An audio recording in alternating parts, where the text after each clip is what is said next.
Morning to my dear students. एक simple सा और सिर्फ 15 मिनट का topic, equation of plane passing through 3 non collinear points. 3 point से पास करने वाले प्लेन की इक्वेशन लिखनी है। समझ लेते हैं। पहले मैं वेक्टर इक्वेशन की बात करती हूं। अगर वेक्टर इक्वेशन की बात कर लें, मैं डायग्राम बनाती हूं। यह एक प्लेन है जिसमें 3 नॉन कोलिनियर पॉइंट्स दिए हुए हैं। इस प्लेन में 3 नॉन कोलिनियर मतलब ये ए दिया हुआ है, ये बी दिया हुआ है और ये सी है। 3 नॉन कोलिनियर पॉइंट, ए वेक्टर, बी वेक्टर और सी वेक्टर। आप बच्चे क्या जानते हैं इसका vector equation? r minus A dot n बराबर 0। ए तो यही होगा, ए केवल n जानना होगा। n वेक्टर कैसे निकलेगा? तो वेक्टर अलजेब्रा चैप्टर में, चैप्टर 10 में मैंने आपको पढ़ाया है कि अगर 3 पॉइंट दिया रहे, उससे पहले आप 2 वेक्टर बना लीजिए। मैं 2 वेक्टर बना लेती हूं, ए बी क्रॉस ए सी। मैंने 2 वेक्टर बना लिया, A B cross A C. A B cross A C जब भी करेंगे तो इसका डायरेक्शन, इस ए बी क्रॉस ए सी का जो भी डायरेक्शन है वो नॉर्मल टू दिस प्लेन आएगा। इस बोर्ड की प्लेन के परपेंडिकुलर आएगा। ये ए बी है और ये ए सी है। मैं बात करना चाहती हूं ए बी क्रॉस ए सी की। ये ए बी है, ये ए सी है। ए बी क्रॉस ए सी का डायरेक्शन वही होगा जो एन वेक्टर का होगा। इसका मतलब direction of an vector is same as direction of A B cross A C. इसका मतलब मैं लिख सकती हूं इन वेक्टर के जगह पे ए बी क्रॉस ए सी। ये है r minus A dot A B का मतलब final minus initial, cross final minus initial, C minus A की वैल्यू होगी 0। अब ये क्या बन गया? हमारा रिजल्ट तो यही है, ए डॉट बी क्रॉस सी। इसी ए डॉट बी क्रॉस सी को तो एस टी पी कहते हैं।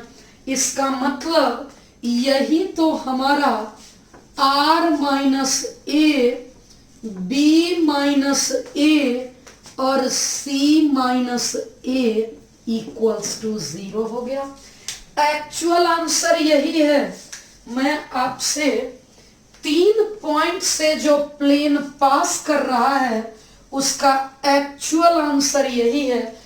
लेकिन एस टी पी में आप बच्चे पढ़े हैं ए डॉट बी क्रॉस सी को स्केलर ट्रिपल प्रोडक्ट कहते हैं, ए बी और सी कहते हैं। मैं इसके कार्टेशियन इक्वेशन को समझाती हूं।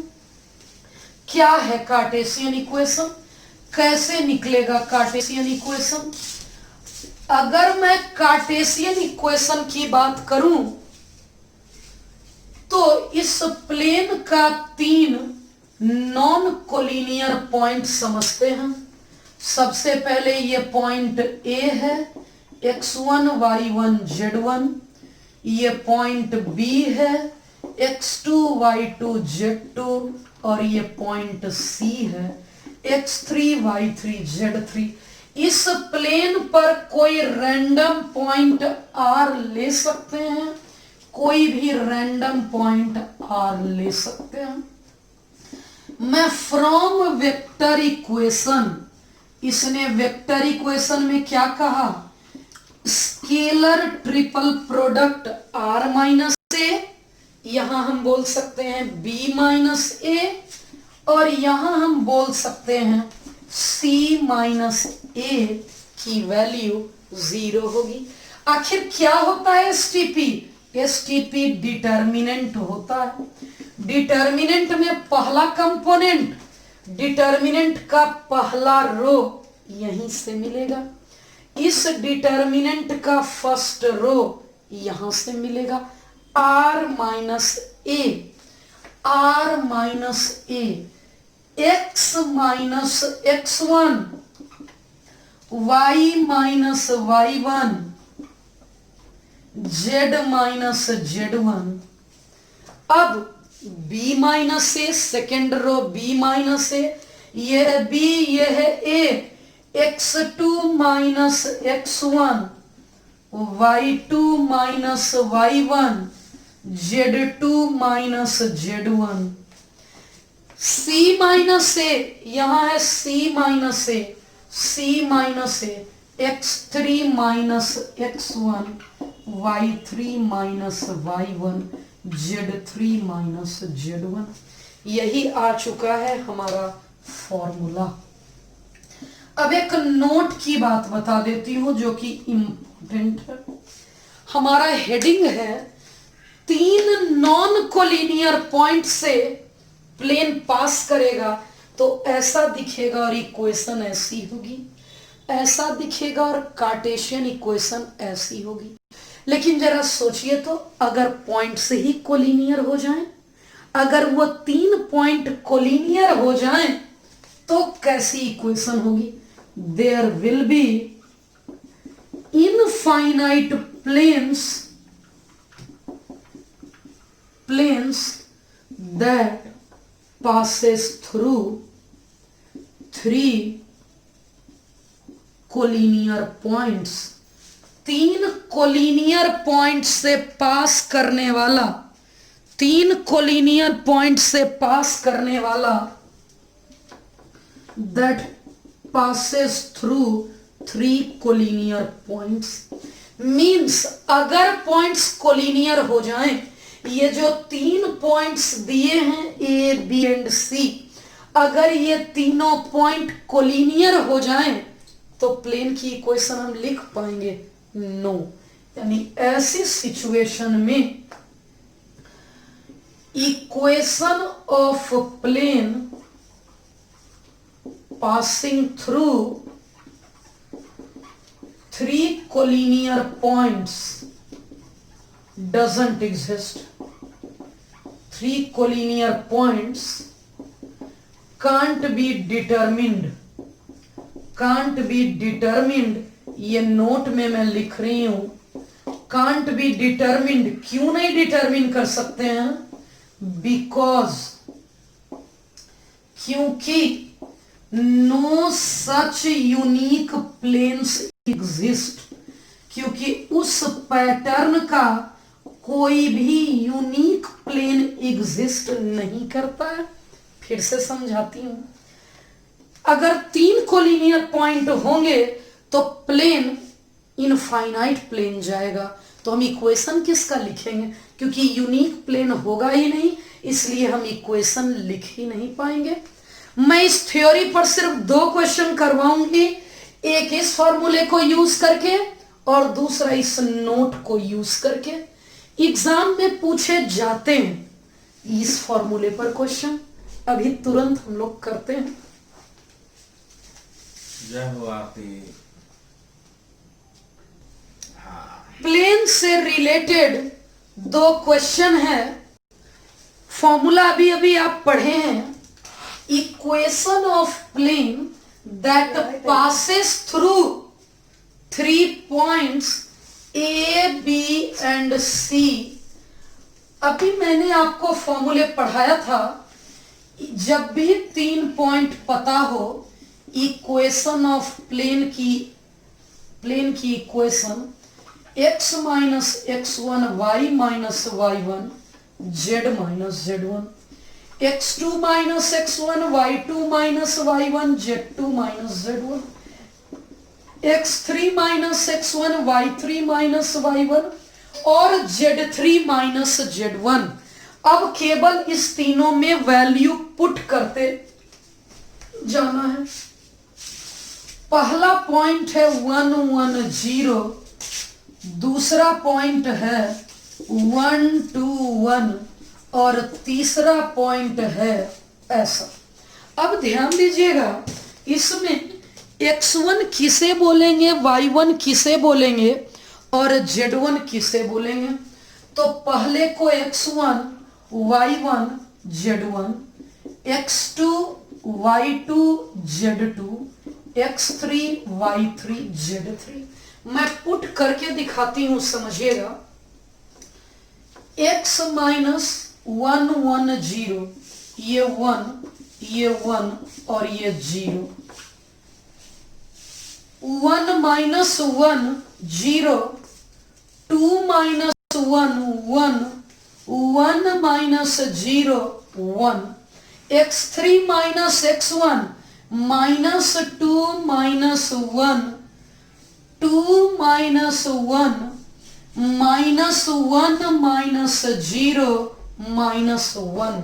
अब मैं इस डिटर्मिनेंट को एक्सपेंड करती हूं, एक्सपेंडिंग अलोंग R1। क्या आंसर आएगा, x minus 1 minus 1 minus 1 minus 1,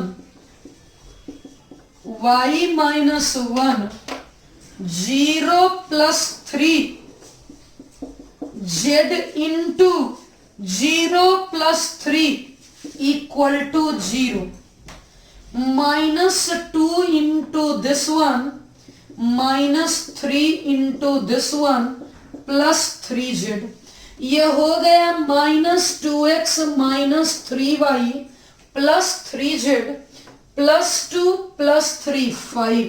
अगर मैं माइनस कॉमन लेके अरेंज कर दूं, 2x plus 3y minus 3z minus 5 equal to 0, और यही हो गया हमारा correct answer.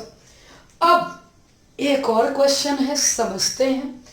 Equation of plane passing through 3 points, ये x1 y1 z1, x2 y2 z2, x3 y3 z3। मैं क्या कर रही हूं, इसके लिए इक्वेशन ऑफ प्लेन होगा। मैं प्लेन के इक्वेशन की बात करती हूं, x minus x1 y minus y1 z minus z1, x2 minus x1 y2 minus y1 z2 minus z1, x3 minus x1 y3 minus y1 and z3 minus z1। क्या होगा समझ लेते हैं। x minus x1 1, y1 1, z1 minus 1, 6 minus 1, 4 minus 1, minus 5 plus 1, minus 4 minus 1, minus 2 minus 1, 3 plus 1। अब इसको expand करने की जरूरत नहीं है। प्रॉपर्टीज ऑफ डिटर्मिनेंट कहता है कि R2 और R3 प्रोपोर्शनल है। R2 is proportional to R3। इसमें माइनस से इंटू करने से R3 आ जाएगा, मतलब R3 है माइनस टाइम्स, ये R3 है जो कि माइनस टाइम्स R2 है, मतलब R2 प्रोपोर्शनल है R3 के। इसलिए मैं बोल दूंगी कि लेफ्ट साइड भी 0 और राइट साइड भी 0। 0 इक्वल टू 0। प्लेन की कोई इक्वेशन निकल ही नहीं पाई, प्लेन की कोई भी इक्वेशन हम लोग लिख ही नहीं पाए, तो क्या लिखेंगे। इसका मतलब जब कभी ऐसा आए तो आपको लिखना है that means points are collinear. इसका मतलब पॉइंट्स कोलिनियर हैं और infinite planes passes through 3 collinear points. 3 collinear points से इनफाइनाइट प्लेन पास करता है। 3 कोलिनियर पॉइंट से इनफाइनाइट प्लेन पास करता है, तो हम प्लेन की इक्वेशन कहां से लिख पाएंगे? इसका मतलब जब कभी ऐसा रहेगा कि 3 पॉइंट में 0 इक्वल टू 0 आ जाए, आप क्लियरली समझिएगा कि पॉइंट्स कोलिनियर हैं, इसलिए प्लेन की इक्वेशन हम लोग नहीं लिख सकते हैं। मैं ये लेक्चर तो इतना ही छोटा, सिर्फ 15 मिनट का खत्म कर रही हूं, लेकिन इस कॉन्सेप्ट को मैं अगले टॉपिक में फिर यूज करूंगी, यानी 2 कॉन्सेप्ट को मिक्स करके करवाऊंगी। इससे सेपरेट क्वेश्चन नहीं पूछे जाते हैं, लेकिन इस टॉपिक से रिलेटेड क्वेश्चन पूछे जाते हैं। Thank you.